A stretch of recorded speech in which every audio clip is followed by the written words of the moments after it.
What's up, guys, and welcome back to another Star Wars Starfighter episode with me, Tino. And in this episode, featuring one of my favorite Star Wars Starfighters of all time, the very speedy and agile A-Wing. Now, in its early days, the Rebel Alliance was quite often had to deal with using poor hand-me-down hardware in its conflicts with the Imperial fleet. And it was during the Battle of Yavin where Rebel pilots faced legions of Imperial TIE fighters and outdated Y-Wing fighters and X-Wings. And although the victory eventually went to the Alliance, the casualties were actually quite high. Now, conspicuously absent at the defense of the Alliance base was the A-Wing Starfighter. It was a design that had been lost amidst the chaos of the end of the Clone Wars and rise of the Empire, and it had found its way into very limited production with the fledgling splintered Alliance, who recognized its potential, using it when they could and wishing they had more when they couldn't.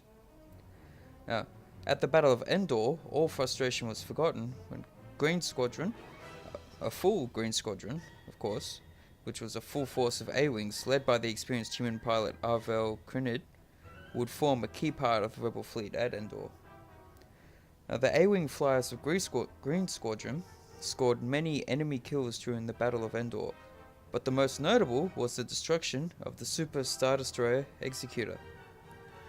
After two pilots from Green Squadron destroyed the Executor's bridge deflector shield domes, Crinid himself, whose A-Wing had suffered critical damage, launched a suicide attack on the vessel's command deck, crashing his ship into the bridge.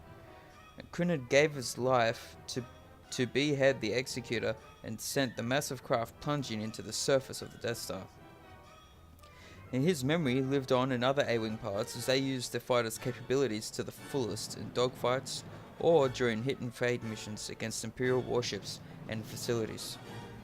Now, whilst officially designated as the RZ-1, the A-Wing was the smallest ship in the Alliance fleet, at a mere 9.6 meters in length.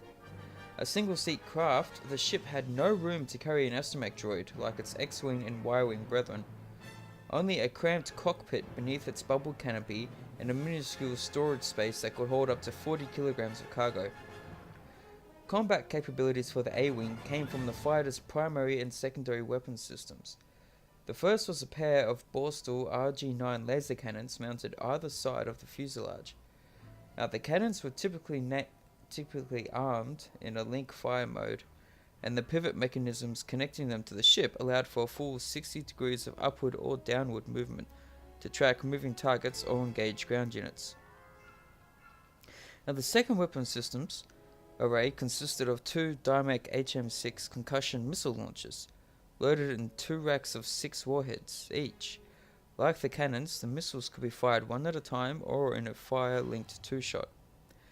The fighter was protected by a tough ablative hull forged from a titanium-reinforced alloy, and this was covered by Surplex Z9 shield generators that projected an energy umbrella over the front and rear of the craft. In addition, an A-Wing carried a powerful electronic countermeasure system to jam the sensors of enemy fighter craft. Now, unfortunately, the jammer was useless against larger ships. It could even work to the A-Wing's disadvantage, with its powerful frequencies causing a large detection spike on a capital ship sensor grid. Now, the countermeasure system, along with targeting sensors and astronavigation reckoning, was handled by a compact yet powerful microaxial LPL computer unit. Now, the A-Wing's best defense was its incredible sublight speed.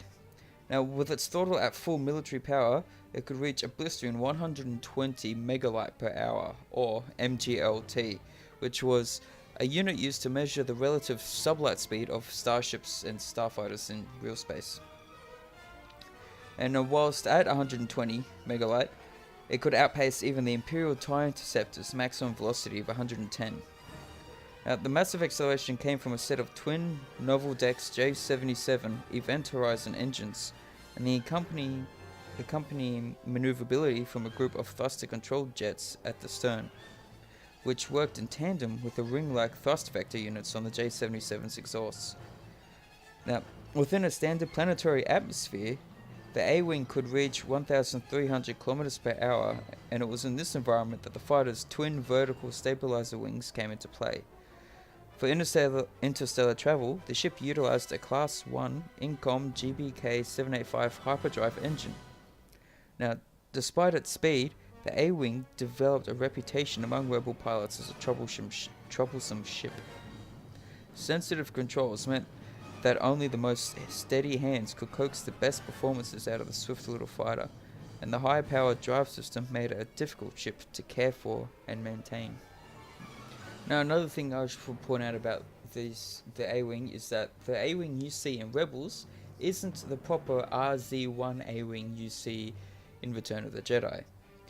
The ones you see in Rebels were an earlier A-Wing fighter that was designed and built to a slightly different specification than the later models like the RZ-1. But their small size and fast speed still made them especially effective in attacking large and less maneuverable ships, factors which also made the ships useful as escorts. So the ones used in the Rebels were still A-Wings, but they were a bit different and not quite as good as the RZ-1 A-Wings that you see in the Battle of Endor. And that is pretty much a summary of everything I have to say about the RZ-1 A-Wing Starfighter, one of my all-time favorite starfighters in the Star Wars universe.